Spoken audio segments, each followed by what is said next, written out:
Hello. Out on a nice, easy Saturday evening walk with my dog, Black Lab Mickey. She loves to walk.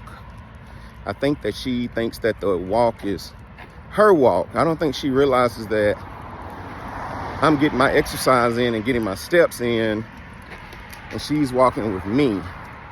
I think she thinks that I'm walking with her.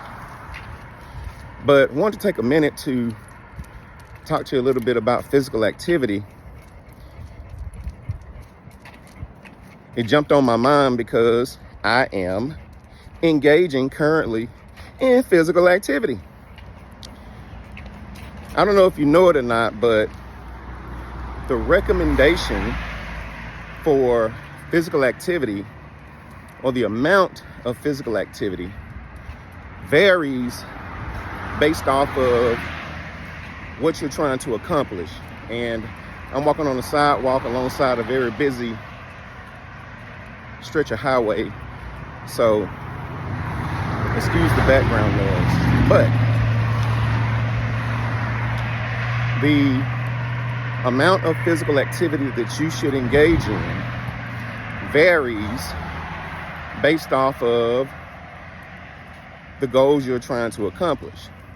For example, if you have a goal of weight loss, then we know that you should engage in about 30 minutes at a minimum of exercise at least 5 days a week.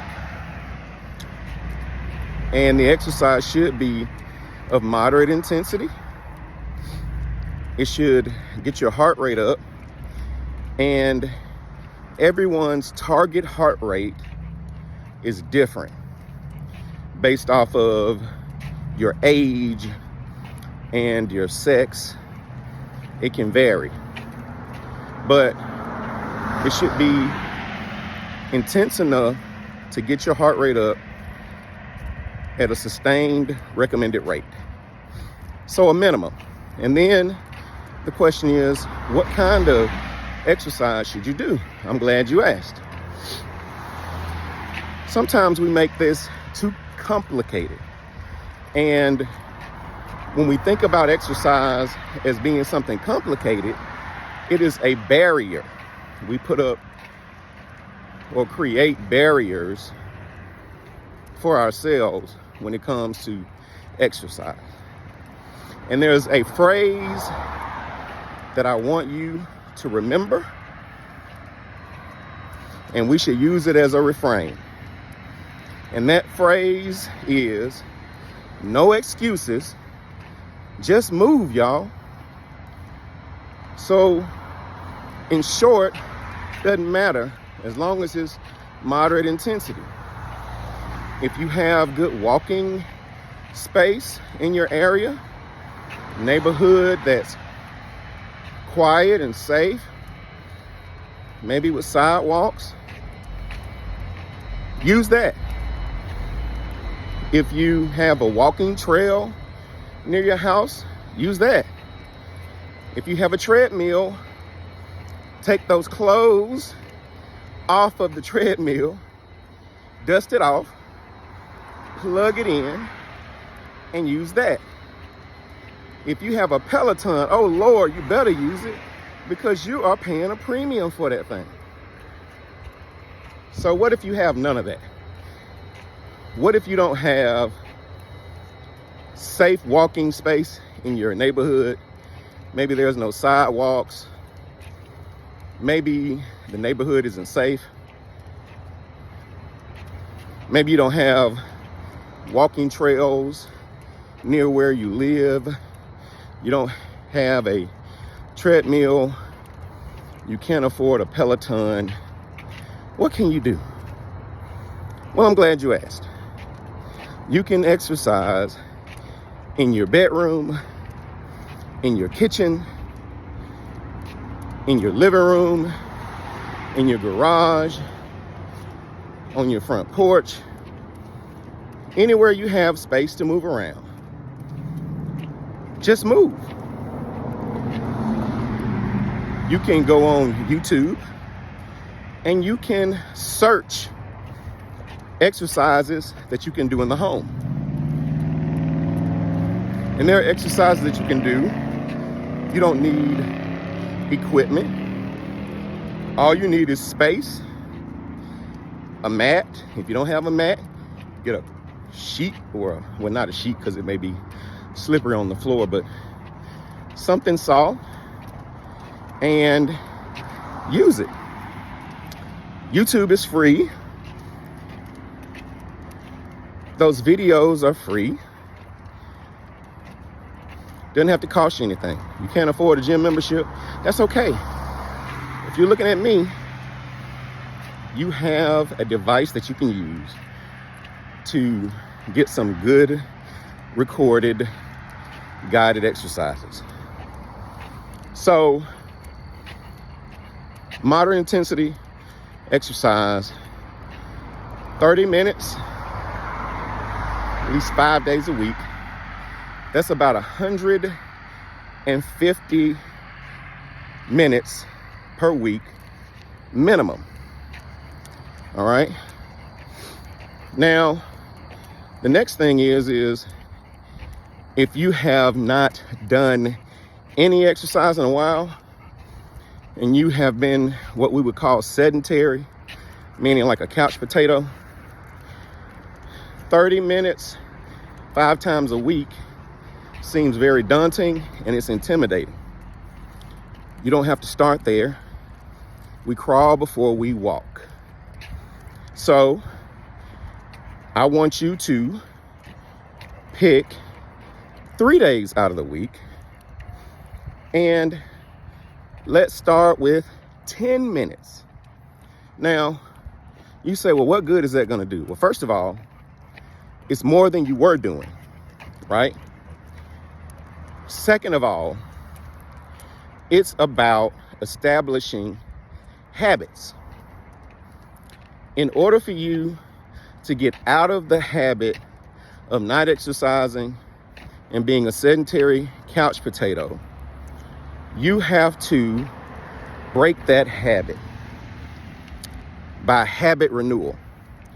And the only way to do habit renewal is to start doing something on a consistent basis. So if you make it too hard, it's going to be intimidating. You're going to come up against a wall. You'll get frustrated. You'll quit, you'll get discouraged, and you won't go back. So make it something that's doable and practical. So pick 3 days out of the week instead of 5. Instead of 30 minutes, give me 10. You may be older. You may be much heavier. You may have some more serious medical conditions that really restrict your activity. And if that's the case, then you don't have to give me 10. Give me 5. 5 minutes. 3 times a week. And your victory should not be found in how quickly you can do it, how well you can do it, how strong you can finish, how many breaks you had to take in between those minutes. The victory is found in just completing the task and being consistent each time. That's the victory.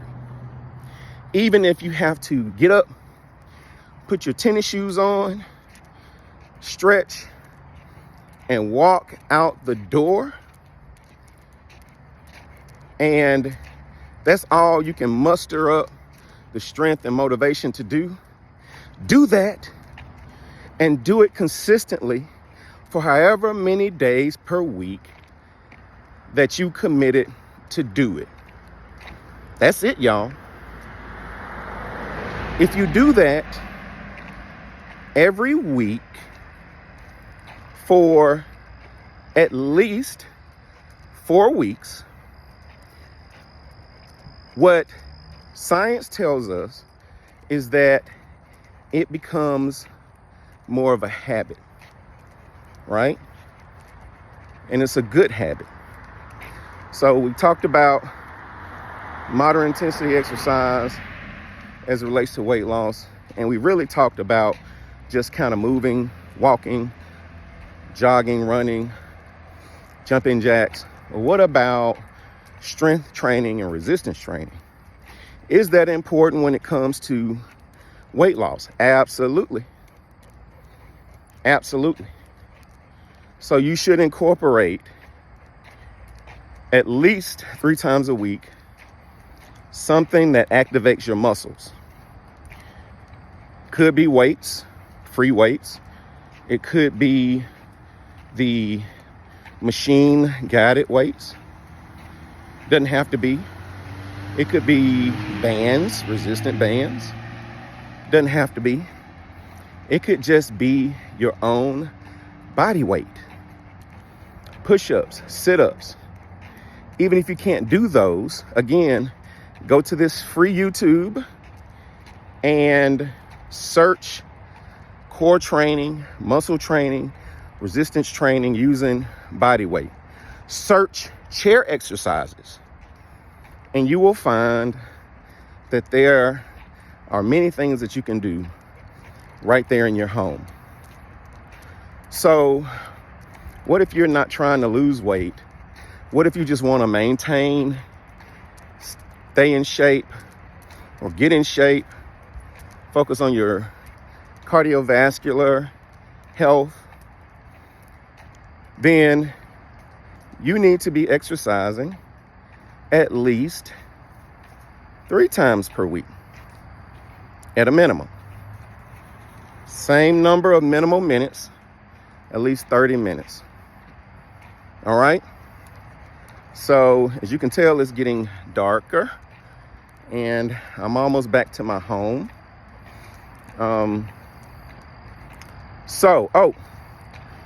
Counting steps, particularly when it comes to weight loss.